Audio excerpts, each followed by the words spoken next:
حضرت امام اعظم ابو حنیفہ رضی اللہ تعالی، ہم سب جن کے پیروکار ہیں، ان کے مدرسے میں کافی بچے پڑھتے تھے، اور آپ کی ایک الگ رخ تھا علم میں تفقہ، دین سمجھنا، گہرائی میں اترنا، ظاہر کے کو بھی سمجھنا، باطن کو بھی سمجھنا۔ حضرت امام اعظم ابو حنیفہ رضی اللہ تعالیٰ عنہ کا ایک خاص یہ کمال تھا کہ شاگرد کو پڑھاتے۔ اب شاگرد امام اعظم کے پاس الگ بات آتے تھے، یہ پڑھنے کے لیے نہیں بیٹھتا تھا، بلکہ بڑے بڑے علماء، بڑے بڑے علم پڑھے ہوئے فلاسفر اور بڑے بڑے دوسرے سبجیکٹ پڑھے ہوئے پڑھ کر امام اعظم کے پاس سند لینے کے لیے آتے تھے۔ تو جب امام اعظم ابو حنیفہ اس شاگرد کے مزاج کو پرکھتے تو جس میں جو خوبی ہوتی اسی خوبی کے معیار پر اسے وہی علم اور وہی سبجیکٹ پڑھاتے، اور پھر آپ شاگردوں کو حکم دیتے، لوگوں کو کہتے کہ جس میں جو کمال ہو اس کمال کو آگے رکھ کر تم اس بچے یا اس طالب علم کی مدد کرو تاکہ وہ اس کمال اور ہنر میں کامل بن کر اپنی قوم کی خدمت انجام دے سکے۔ اسی لیے اللہ تبارک و تعالیٰ نے ہمیں سمجھنے کے لیے زمانے کے حالات بدلتے ہیں، اور قرآن فرماتا ہے تلک الایام نداولھا بین الناس۔ صوفیاء نے ایک بات لکھی ہے کہ روٹی ہم کھاتے ہیں کتنا لطف آتا ہے، باجرے کی، گہوں کی، جو بھی روٹی ہم کھاتے ہیں، لیکن وہ پھر سبزی میں ڈال کے کھائیں یا پھر گھی لگا کے کھائیں، جیسے بھی کھائیں، لیکن یہ کھانے کے لائق بنی کیسے؟ ہم نے تو کھا کے ہی بھوک دور کی ہے نا، لیکن یہ کھانے کے لائق کب بنی ہے؟ اسے کئی ایک مرحلوں سے گزرنا پڑا ہے۔ یہ ویسے ہی روٹی نہیں بنی، پہلے دانا تھا، اسے زمین میں جانا پڑا ہے، اور زمین چیر کے باہر نکلنا ہے۔ یہ باہر نکلا بھی ہے، ایک دانا گیا تھا 100 دانے لے کر آیا ہے، زمین اس نے پھاڑا ہے، زمین سے باہر نکلا ہے، پھر ایک وقت آتا ہے بڑھتا گیا، پھر اس کا کھلیان ہوا ہے، اسے کھیت میں رکھا گیا، پھر اسے کہیں نہ کہیں صفائی کی گئی ہے، اسے ہر طرح سے ہوائیں لگائی گئی ہے، کئی ساری مرحلوں سے گزرتے گزرتے ابھی بھی کھانے کے لائق نہیں بنا ہے، اسے چکی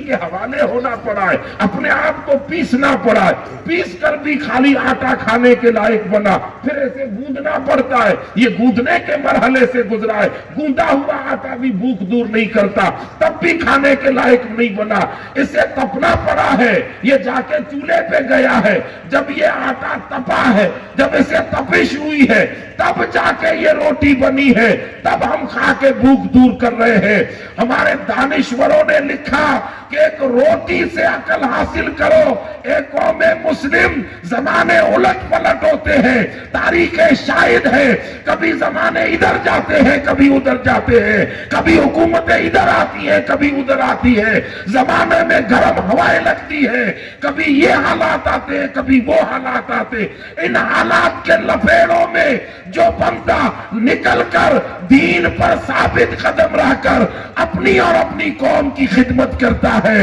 اسے ہی اللہ تبارک و تعالی دین کا سچا خادم بناتا ہے۔ بے شک، سبحان اللہ۔ یہ اب چونکہ کھلی بات تو کر نہیں سکتے، آپ کا یہ سوشل میڈیا اتنا خراب ہے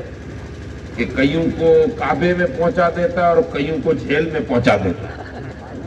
اسی لیے اشارے میں کہہ رہا ہوں، زمانے کے حالات الٹ پلٹ ہوتے ہیں، ان گردشوں کو سمجھنا، اور جو حالات کو نہ سمجھے، امام جعفر صادق کہتے ہیں سب سے بڑا بے وقوف وہی ہے۔ اسی لیے اپنے بچوں کو نکالیں، جو ہوشیار ہیں، سمجھدار ہیں، انہیں نکالیں، جو رسول اللہ کے دین کے لائق ہوں انہیں دین میں لے آئیں، اور جن کو لگے کہ یہ دنیاوی تعلیم میں بھی آگے بڑھ سکتے ہیں انہیں سپورٹ کریں۔ ایک بچہ اگر قابل نکلے تو انہیں سپورٹ کریں، وہ آپ کی قوم میں پلٹ کے آئے، آپ کی قوم کی خدمت کرے۔ یہ رسول اللہ صلی اللہ علیہ وسلم کے دین کا مزاج ہے۔ تمام تعلیم اپنے بچوں کو دیں، اور اللہ نے ہمیں ہر طرح کی سہولت آج گھر بیٹھے دی ہے۔ ایک زمانہ تھا کہ علم لینے کے لیے لوگ کہاں کہاں جاتے تھے،